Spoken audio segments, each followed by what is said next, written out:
Warm sunlight on my face woke me from a dead sleep. My head was pounding, eyelids too heavy to open, bile in my stomach, sour beer in my breath. Must have been one hell of a night. Without opening my eyes, hoping to escape the painful sunlight, I tried to roll over, but my legs wouldn't move. I opened my eyes. Not my room. I pulled away the comforter to investigate the leg situation.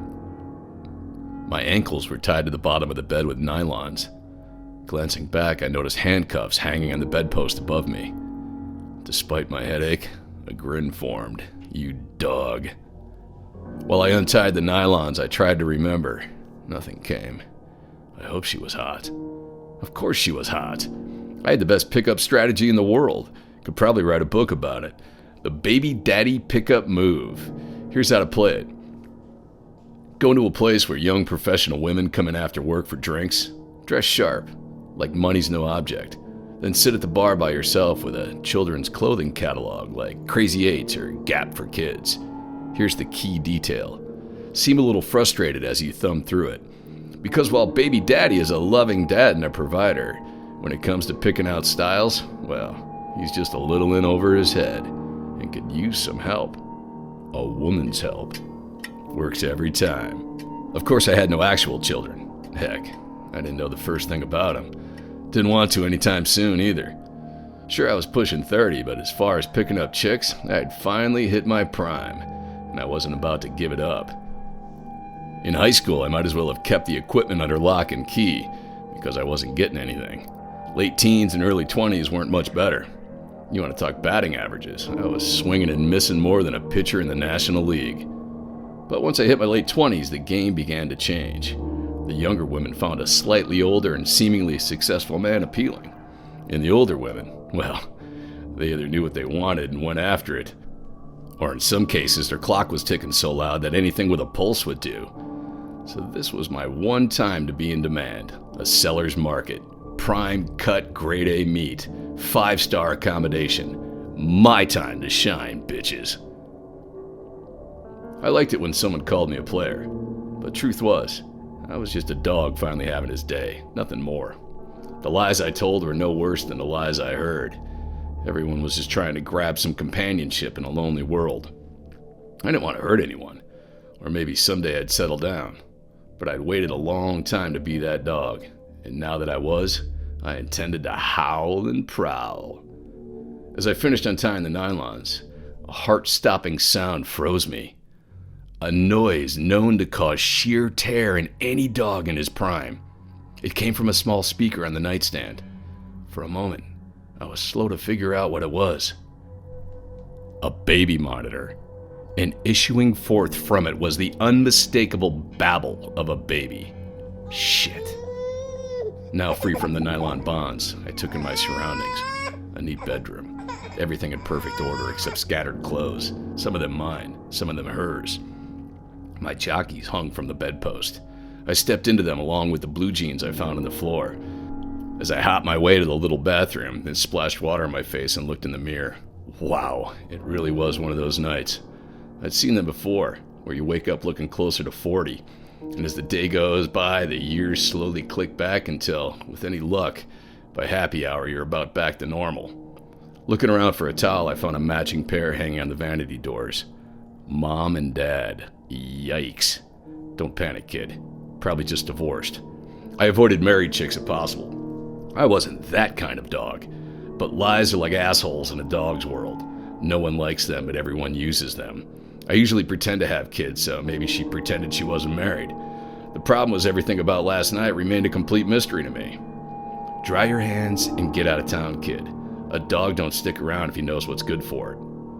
And then I noticed a ring on my finger. A wedding band. What the holy fuck? I'd never taken the baby daddy game that far. Where the hell did it come from? I ripped the ring off and placed it on the sink like it was radioactive. But could I have taken the game that far? Was I that much of a dog? Unwilling to risk having the real daddy find a ring that wasn't his, I slipped it into the pocket of my jeans. I opened the bathroom door to complete the escape when... there she was, standing right before the door. a plain face that sweetened substantially when she flashed me the warmest of smiles. Good morning. Hey there. She leaned in, kissed me on the cheek. Breakfast is ready, your favorite. I had a favorite breakfast. She took me by the hand and led me into the bedroom, stopping to pick up my shirt off the floor and hand it to me. Do you mind wearing the same one for a bit? I haven't done washed yet. No idea what to say to that. I put on the shirt. She led me down the hallway. Baby sounds came from one of the closed doors. I really should get going, I said. Don't worry, you can play with him later. But he woke up early today, and I'm hoping he'll take a nap soon, so that maybe you and I can play a little more. That was a little intriguing, with the cuffs and all. But my head was still pounding, and this not remembering thing was kind of fucked up. When it came down to it, I really wasn't the player I pretended. I stuck mostly to beer, hard stuff making me queasy, and drugs were not my thing, except maybe some grass now and then. And the whole bondage thing? Well, that was new too, and kind of cool, except I couldn't remember it. She sat me down at the kitchen table. Everything was laid out in order. Bacon lined up in perfect rows on 2 plates, toast in neat little stacks, slices of fried potato. She grabbed a pan off the stove and scooped photo-ready eggs onto our plates. Sunny side up, just the way you love them. I liked them scrambled, didn't I? I said nothing, but she must have read my face because her oh-so-warm smile melted so fast it scared me. Suddenly I didn't want to disappoint her. I knew this was a bad quality in a dog, not wanting to hurt their feelings, but everyone knows about dogs and new tricks. There was a part of me that just wanted to please people, especially women. Truth be told, I was more a puppy than a dog. It looks fantastic, I said. Her smile blossomed and the warmth returned like someone had pulled a switch. I started to eat while she poured coffee. Baby sounds reached us from another monitor on the counter. She noticed I wasn't drinking my coffee and a questioning look resulted. I can't drink it black, I explained. How many times have I told you that cream and sugar are bad for you? Like, how about none? This chick was soft, sure. The cuffs and the nylons were great, well, it must have been anyway. But this woman was a few ingredients short of a full meal. And truth is, this wouldn't be the first time. You hang around hunting at last call enough, you find some daisies that turn out to be damaged. Dressed to kill, a little mysterious, pretty in the dim light, but you ask yourself why they're there alone at last call. A dog doesn't ask too many questions though, does he? Last call. My mind searched. Thursday night. It had been Thursday, hadn't it? Which made today Friday. Every Friday morning at 10, the staff at the office met to go over the Hastings project, only the most important client we had. So it was time to fly this cuckoo coop. I rose from the table. Look, I gotta get to work. Thanks for everything. Oh, not this again. What again? But I didn't wait for an answer. As I returned up the hallway, baby monitors seemed to be everywhere, the baby issuing various kinds of standard baby noises. She followed me to the back bedroom, where I found my shoes.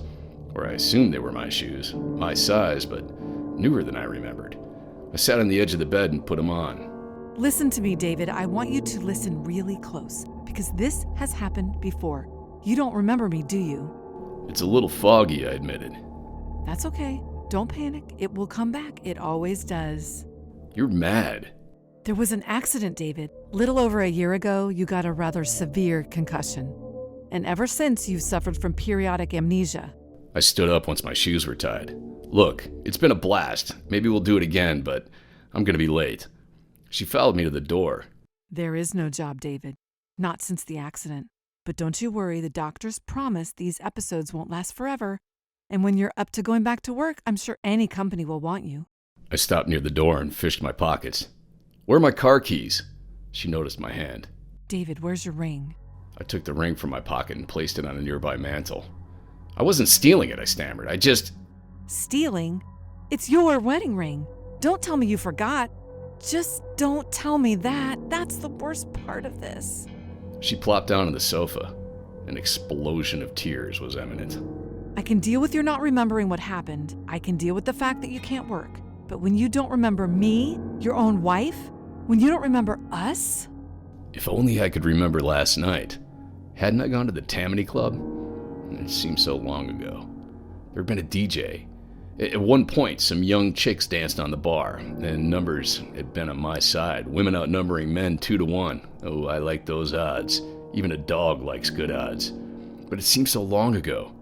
Look, I'm really sorry, I said as I walked out the door and out of the house into nowhere. No other houses around. A narrow country road. Forests and fields. A beautiful patch of fucking nowhere. I walked out a few more steps and looked around for my car. Nothing. I felt my pockets for my cell phone. No luck. It must be in the house. But I was not going back into that loony land. David? I turned around, and now she aimed a rifle of some sort right at my chest. Whoa, I said. Easy. Don't worry, David. It's for your own good. We've been through this before. Just take it easy. It only hurts a second. Wait. Okay, I remember now. Thank you. You scared me straight. It's all coming back, honey. What's our son's name then? It's right at the tip of my tongue. Just give me a chance. She fired the gun. A terrible pain struck the right side of my chest. Oh God, I've been shot. I looked down expecting a bloody hole, but a dart stuck out of my right nipple. I brought my hand to it just as my legs dissolved into liquid and washed away, followed quickly by the rest of me. I woke up in the bedroom. Dark, except for the static lines from a small TV on the dresser. Baby babble came from the baby monitor. She was asleep beside me on the bed, her arm over my waist. I felt the sore wound on my chest where the dart had entered. The wedding band was back on my finger. My left wrist was over my head, and when I tried to pull it down, I felt the cuffs. I was a prisoner. My legs were secured to the bottom with what felt like nylon. I seized her arm with my free hand and woke her. Oh, honey, are you feeling better? You bitch! She pushed away from me. I tried to hold on to her, but she was surprisingly strong, and she had 2 free hands. Calm down, David. I just had to be sure. Sometimes during your episodes, you do things. You could hurt yourself. So you shot me with a dart? Trust me, it's better than the alternative. What alternative? I should check on the baby. What fucking alternative? You know, the hospital. What hospital? The one where they can watch out for people like you, make sure they don't hurt themselves. That's why you shot me? Well, how else am I supposed to make sure you don't go running off? So I'm your prisoner. You're my husband. It's just sometimes during these setbacks you forget. But not to worry, my love. It always comes back to you sooner or later. I was at the Tammany Club last fucking night. You always say that. Or the Limerick Pub, or the Shays Lounge. Must have been your old stomping grounds back when you were still single. You have no right. No right? Do you want to know what they'll do to you in the hospital? What it'll be like? Injections twice a day, 3 times if you don't take your pills. You must always take your pills. And if you dare speak up, they tie your hands and feet to the bed, sometimes several days in a row, because they tend to forget you. And if you have an itch, God, whatever happens, just don't get an itch. Baby crying came from the monitor. I have to go check on him, probably hungry. As soon as she left, I looked around the room for something I could use. On the nightstand near the bed was a brass alarm clock. I reached over and grabbed it. Heavy. Solid. Yeah, I could bash her in the head with that. But there were multiple problems with this plan. 1, she might not have the cuff keys on her, so what good would it do? 2, it might not knock her out, and therefore might just really piss her off. And 3, I really was not a bash someone in the head kind of guy. There was a 4th problem too, but I didn't think about it. However, it lingered in the room like the quiet kid at the back of class afraid to raise his hand. What if she was telling the truth? What if she was my wife? And this was my kid. And I was at home.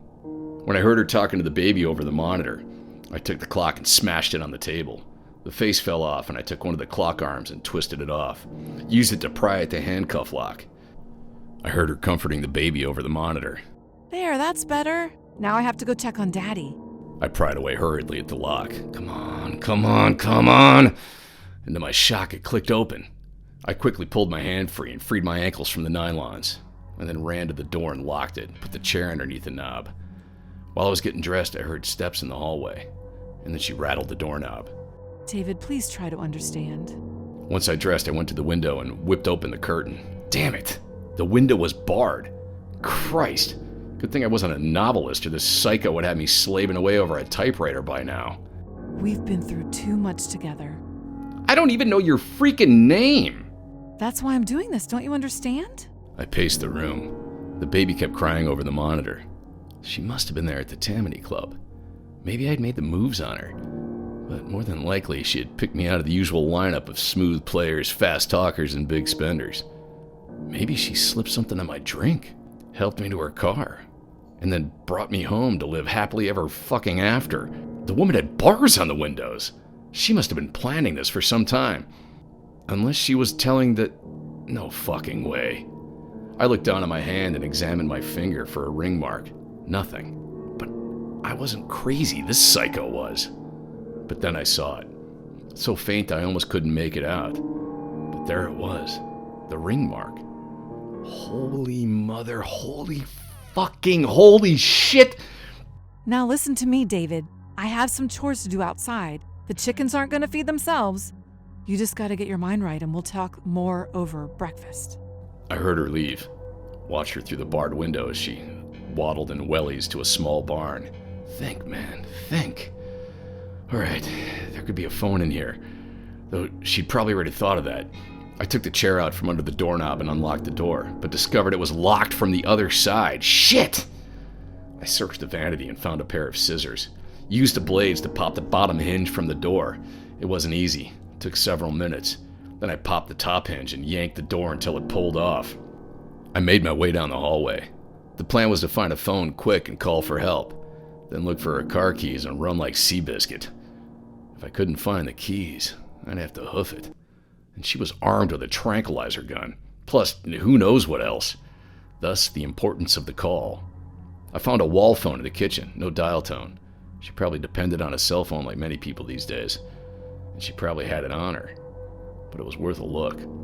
And I was looking for car keys anyways. So I rifled through drawers and even through cabinets. Nothing.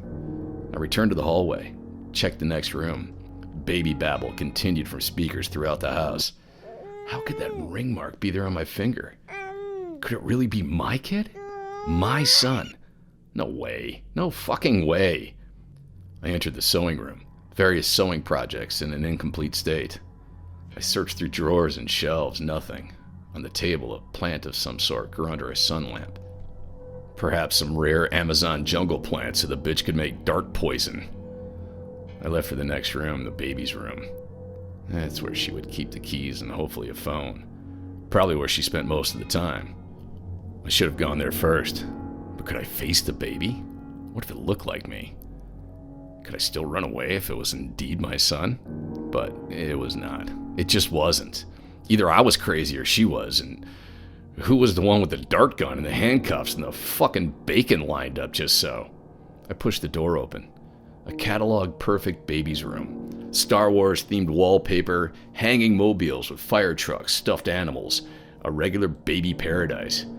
But did the kid look like me? The baby monitor was on a small table near the crib. I tiptoed over. Next to the monitor on the table, I noticed a digital recorder. Baby noises playing from it. What? My curiosity now overwhelming. I peered into the crib. The form of a baby lay under a blanket. A doll? My son? I had to know. I had to fucking know. I reached down and pulled back the blanket. Jesus! A mummified baby corpse! Gasping for air, I spun around to flee. But there she was, right behind me. Did Daddy kiss baby goodnight? Her hand was behind her back. Her face terrified me. Did he? Yes, Daddy's home now. Everything's gonna be just fine now. Her smile became so warm it could end the ice age. And that was when I remembered I was a dog. Kind of a dog. I just had to be a dog. Like at the clubs. Tell them what they want to hear till you get them on their back. Or in this case, till she lets down her guard. I flashed her my nightclub smile. Showed her that understanding twinkle in my eye. Ready to barrage of smooth operator words. A crackling volt of electricity shot through my stomach, crumbling to the floor in what felt like slow motion. I finally saw the taser in her hand. She'd given me enough juice to fry a small puppy. Paralyzed with convulsions, I could only watch and listen from a fetal position. I'm so glad you feel that way, David, because family values are so rare nowadays. I crawled away. The bitch zapped me again. The world blinked out for a moment, but I fought to stay conscious. Her angelic smile then filled my vision as she crouched down to my level. All I ever wanted was a family. And she zapped me again. This time the world blinked out, and it didn't come back. After what must have been a long time, I came to in bed again, naked, handcuffed by wrists and ankles. The wounds from the taser and the dart gun throbbed. The baby noises blasted from the monitor. Bondage, it turned out, wasn't all it was cracked up to be. The sound of something being wheeled came closer in the hallway. Something heavy. Oh, I had a bad feeling. A dream came back to me from when I had been out cold, the images lingering in my mind. It had been no dog's dream, I'll tell you that, because dogs don't feel guilt. And in the dream, I'd gone back to high school and was in class, but seated around me were not the usual high schoolers. Instead were some of the women I had met from the nightclubs, a couple of cuties in their early 20s, one that might have been only 19, and a whole bunch in their 30s and 40s, one old enough to be my mother. They all shot accusing looks at me. I felt like the idol in the center of a temple, an idol about to be sacrificed.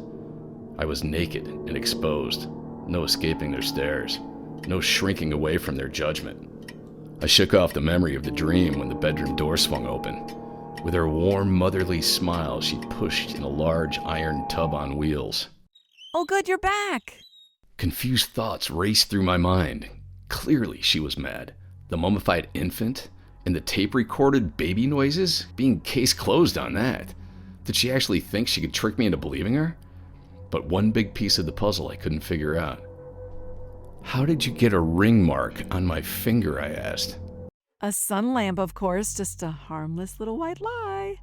She pulled a big liquid container from the tub. I tried to read the writing on the label, but I was still groggy. My heart started thumping. It didn't seem likely her plan was just to bathe me. Then she took out a large syringe, obscenely large. It looked like a damn turkey baster. What are you doing? I stammered. What any good mother and wife would do, of course. I'm going to make sure we stay together as a family. With a sly grin, she showed me one of the jugs. Reading the words, I almost started hyperventilating. Every dog does indeed have its day. There's no doubt about it. Although nothing lasts forever. However, some things can last a long time. A very long time. The words on the label? Slide Tech Embalming Fluid.